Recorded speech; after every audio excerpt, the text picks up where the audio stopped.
Welcome to the Raised with Jesus podcast, 10 minutes every day where the life of Jesus meets yours. You've got your daily Bible reading for July 10th, 2019, looking at the second portion of 1 Corinthians chapter 12. Beginning in verse 12. For just as the body is one and has many members, and all the members of the body, though many, are one body, so also is Christ. For by one Spirit we all were baptized into one body, whether Jews or Greeks, whether slaves or free people, and we were all caused to drink one Spirit. Furthermore, the body is not one member, but many. If the foot says, because I am not a hand, I am not part of the body, it does not on that account cease to be part of the body. If the ear says, because I am not an eye, I am not part of the body, it does not on that account cease to be part of the body. If the whole body were an ear, where would the sense of hearing be? If the whole body were an ear, where would the sense of smell be? But now, God has arranged the members in the body, each and every one of them as He desired. If they were all one member, where would the body be? But as it is, there are many members, yet one body. The eye cannot say to the hand, I have no need for you, or again, the head to the feet, I have no need for you.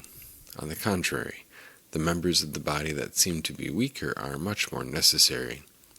As for the parts of the body we consider less honorable, these we provide with more honor. We treat our unpresentable parts with more modesty, whereas our presentable parts have no such need. But God put the body together in a way that gave more honor to the parts that lack it. He did it, so that there might not be any division in the body, but that the members might all have the same concern for one another. So if one member suffers, all the members suffer with it, or if one member is honored, all the members rejoice with it. You are the body of Christ, and individually you are members of it, and God appointed in the church, first apostles, second prophets, third teachers, then miracles, healing gifts, helpful acts, leadership abilities, kinds of tongues. Are all apostles? Are all prophets? Are all teachers? Are all miracle workers? Do all have healing gifts? Do all speak in tongues? Do all interpret? But eagerly seek the greater gifts. And now I am going to show you a more excellent way. This is the word of our God. It would perhaps be helpful to keep this section, this reading, in context with the rest of 1 Corinthians. Remember back to the very first chapter. I follow Paul, I follow Apollos, I follow Cephas.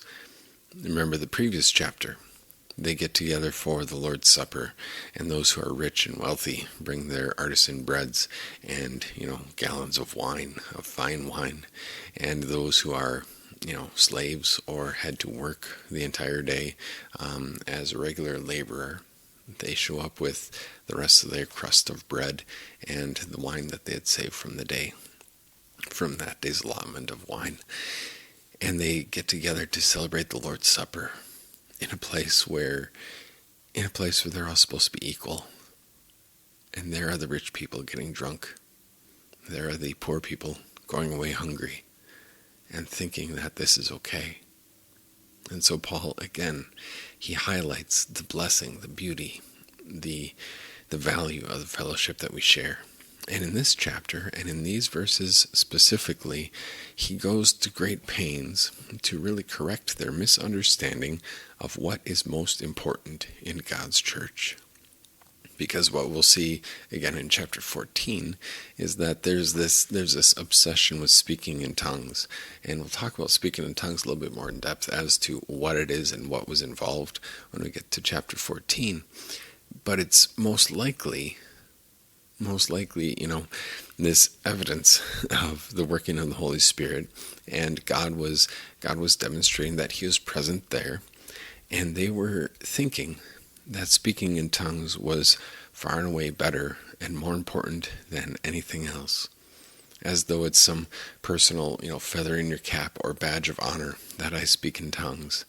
And Paul goes to great pains to say, you know what, even if you don't speak in tongues, there are different gifts, and eagerly desire the greater gifts, the gifts that are involved in a thorough explanation of the Word of God, not just speaking in tongues and babbling for oneself or one's own sake.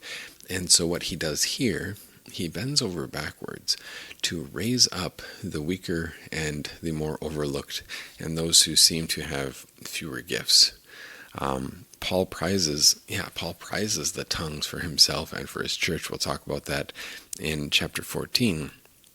But you notice, especially in verses 22 through 24, this is what Paul says. On the contrary, the members of the body that seem to be weaker are much more necessary. As for the parts of the body we consider less honorable, those we provide with more honor, we treat our unpresentable parts with more modesty, whereas our presentable parts have no such need. But God put the body together in a way that gave more honor to the parts that lack it. And when he does so, when he says that, he's reframing the entire argument, the entire discussion, that it's not a competition, and that it's not some measurement of your worth in God's eyes or your value to the church.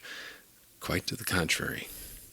The less brilliantly gifted members in the church are protected against the disregard and the contempt of the Corinthian admiration society, for lack of a better word. They like to admire the excellent speakers.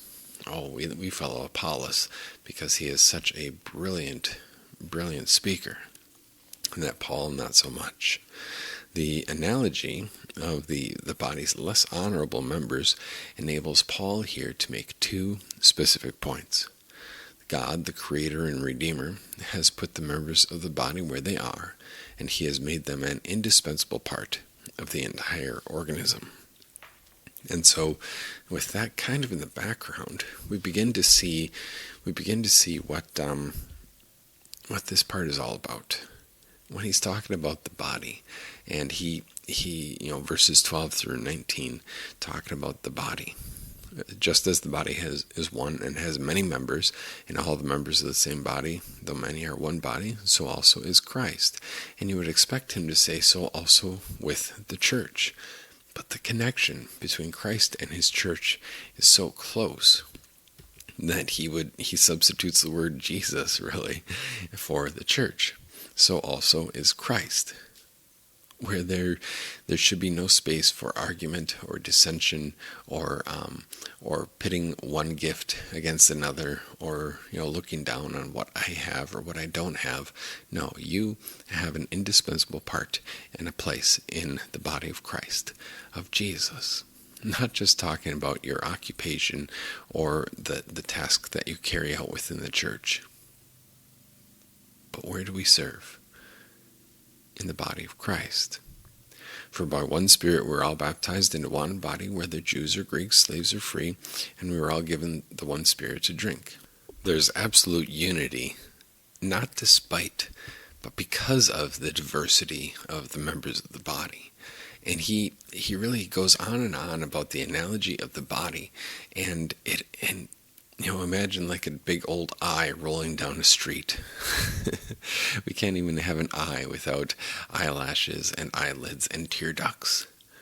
Imagine stubbing a pinky toe, or if you've ever had some sort of injury to your toenail, like on your big toe, and the pain that causes, or an aching tooth where, if there's just something not right with your tooth, or, something caught in there, you just can't sit until you have that thing all figured out, or you get the little piece of meat out from between the teeth. That's what Paul says here, that we, who are many, form one body. And those parts that seem to be less presentable, we treat with special modesty. And those parts that seem to be able to be overlooked and forgotten about, we devote special attention to. So what does that mean for the church? What does that mean for the body of Christ, which is the church? He says, take special care for each other, because the fellowship that you share means that we are all on the same level. There is no competition when we come here. Quite to the contrary, We are united in Christ. Despite our backgrounds, despite our disparities, despite what we have or don't have, despite what we have been given, and despite whatever our obligations may be, set all that aside, you are united through Jesus. And the fellowship that we share is worth far more than any sort of competition, because competition among members of the body, it doesn't even make sense for your own personal body, and it's something that belongs only to this world. The secular world, the competition kind of dog eat dog and get ahead and use what I have for my own personal gain. And Paul says, not so with you. You are the body of Christ, and individually you are members of it.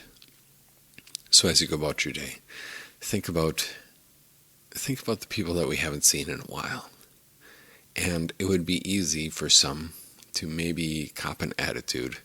Well, I go to church, so I have more say here. It might be easy for some to say, well, what has that person done for us lately? But that's not the attitude. Think of the unique contribution that person brings.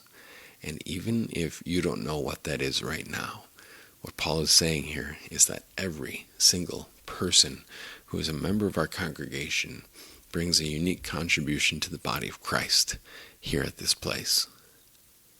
And when they're not here, that part of the body is lacking. That part of the body is missing an appendix, is missing a finger, is missing some taste buds, whatever it may be. Each one of you is a member of the body of Christ together. You can find us tonight, Wednesday evening, 7 p.m. at 2250 South Holland, Sylvania Road in Maumee. Also, Sunday morning at 9 a.m. You could also find us on Facebook. Just search for Resurrection Maumee. And if we show up in your news feed, just give us a like, a comment, and a share. God bless your day.